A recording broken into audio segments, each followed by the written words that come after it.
विद्वान ये दशम्युराणमेन वैशान्तेन मैत्रिन्दिरेमा ओम भूर्भुवः स्वः तत्सवितुर्वरेण्यं भर्गो देवस्य धीमहि धियो यो नः प्रचोदयात्।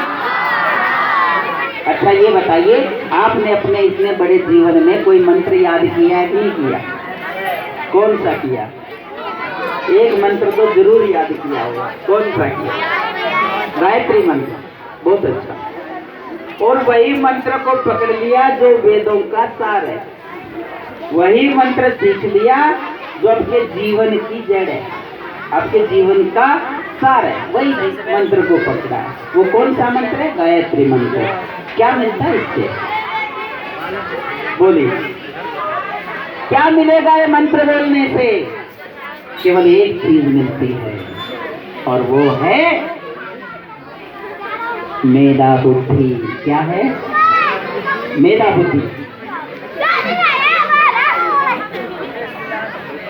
वही मंत्र आपने सीखा है जिसके सीखने से, जिसके बोलने से, जिसके जाप करने से मुझे अच्छी बुद्धि मिलेगी, वही मंत्र सीखा है। एक बार क्या हुआ, एक बहुत बड़ी उम्र की अम्मा ओम ओम ओम एक माताजी पूजा कर रही थी और भगवान प्रसन्न हो गए और वो बूढ़ी अम्मा चाह रही थी कि मैं जल्दी से ना मरूं, अभी और जीऊंगा। हैं? भगवान आ गए, अम्मा से बोलो, बोल अम्मा क्या चाहती है? एक वर मांगना, बस केवल एक वरदान लेना। अब बूढ़ी अम्मा बोली, एक से क्या होगा महाराज, 10-12 तो दो। ले नहीं, एक लेना है बस, एक मांग लो, बस वही देने आया हूँ। अब बूढ़ी अम्मा बोली, महाराज 2 मिनट रुक जाओ, भी आई। अंदर जाके अंदर गई माताजी, उसने भगवान के सामने हाथ जोड़े और 3 बार गायत्री मंत्र बोला। गायत्री मंत्र बोलने के बाद परमात्मा ने ऐसी कृपा हुई उसकी और बाहर आई, खुश हुई। तो बोली, भगवान एक ही देना है? हाँ जी, एक ही देने आया हूँ। बोलो, मांगो, क्या मांगना चाहती हो? तो अम्मा बोलती है,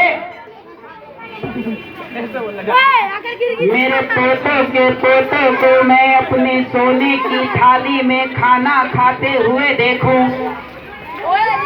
अरे एक वर मांगा है और सब कुछ मांग लिया। पोतों के पोते, कितना बड़ा जीवन हो गया माँ का, है ना? लंबी उम्र मांग ली, उनको खाते हुए देखूं, पर जिंदा रहेगी तो भी तो देखेगी ना। लंबी उम्र भी मांग ली और धन धान्य भी मांग लिया। क्या? कि सोने की थाली में खाना खाते हुए देखे मुझे। सोने की थाली तो उनके घर में होंगे ना, जिनमें सोने के ढेर लगे होंगे, है ना? तो गायत्री मंत्र बोलने से ऐसा ज्ञान आ गया कि निर्मल बुद्धि ने अच्छा विचार किया और एक वर में सब कुछ मान लिया। तो भक्तों, गायत्री मंत्र को पढ़ना है, जाप करना है, आपकी बुद्धि ठीक हो जाएगी तो जीवन भी ठीक हो जाएगा। आइए अब एक बार गायत्री मंत्र से आहुति देंगे, उसके बाद साथी सब आहुतियां देने आगे बढ़ेंगे। ओम भूर्भुवः स्वः तत्सवितुर्वरेण्यं भर्गो देवस्य धीमहि धियो यो नः प्रचोदयात्। अब जो आगे बैठे हैं वो थोड़ा सा जगह दे देंगे और आगे 4-4, 5-5 जो घी वाली तरफ बैठे वो बैठे रहेंगे, बाकी 3 दिशा में आते रहेंगे। एक साथ में 10-10, 12-12 बैठे आकर के और एक बार आहुति देंगे अपने हाथों से, सब देंगे आहुति और अपने स्थान पे बैठते जाएंगे। उठ करके आइए, आहुति दीजिए।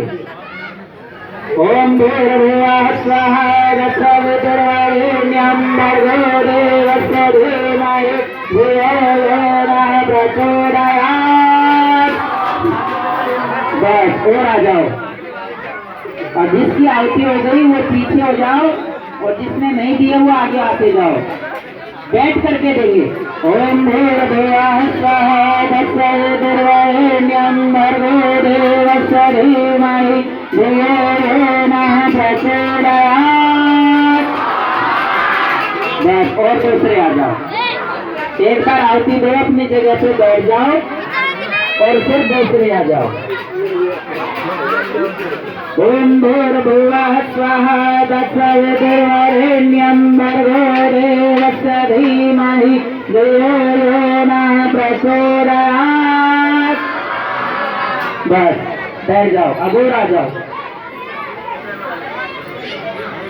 जिन्होंने नहीं दिया वो आ जाओ। उधर सामने कोने पे बेटा नीचे बैठ जाओ। कैमरा आपके पीछे लगा, लाइव प्रोग्राम चल रहा है। नीचे बैठ जाओ। नीचे बैठ के आहुति देंगे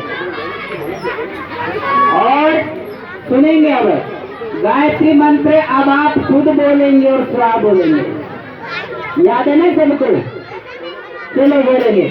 ओम भूर्भुवः स्वः तत्सवितुर्वरेण्यं भर्गो देवस्य धीमहि धियो यो नः प्रचोदयात्।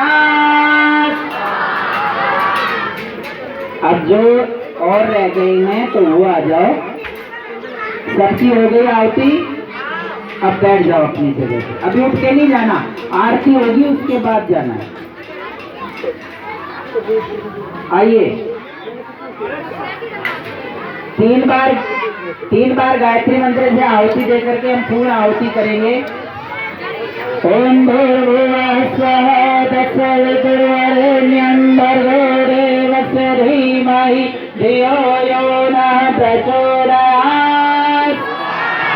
ओम भूर्भुवः स्वः तत्सवितुर्वरेण्यं भर्गो देवस्य धीमहि धियो यो नः प्रचोदयात्।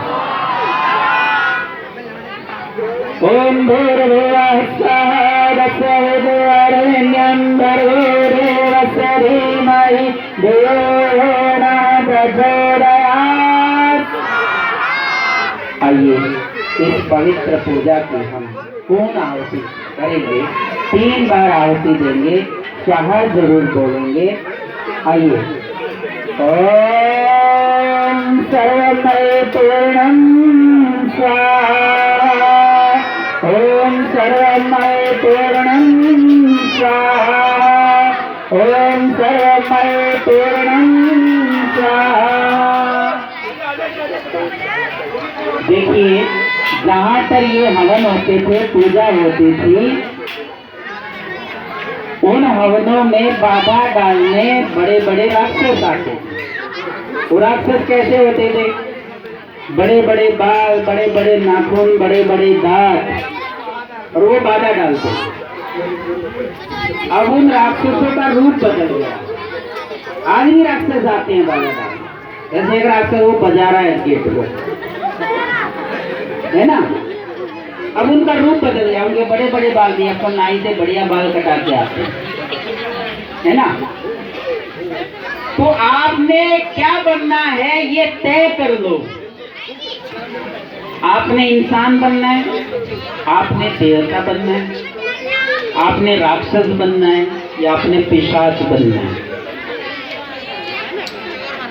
वो तय करके चलना है। तभी जीवन को हमारा सार्थक लाना है। अब आप 4 प्रकार के मनुष्य हैं, वृत्तियां हैं उनकी। कैसी वृत्ति बनानी है अब ये सुनो। पहली वृत्ति है देवता वृत्ति। क्या है? देवता कौन होते हैं? ध्यान से सुनेंगे, माताएं बैठी।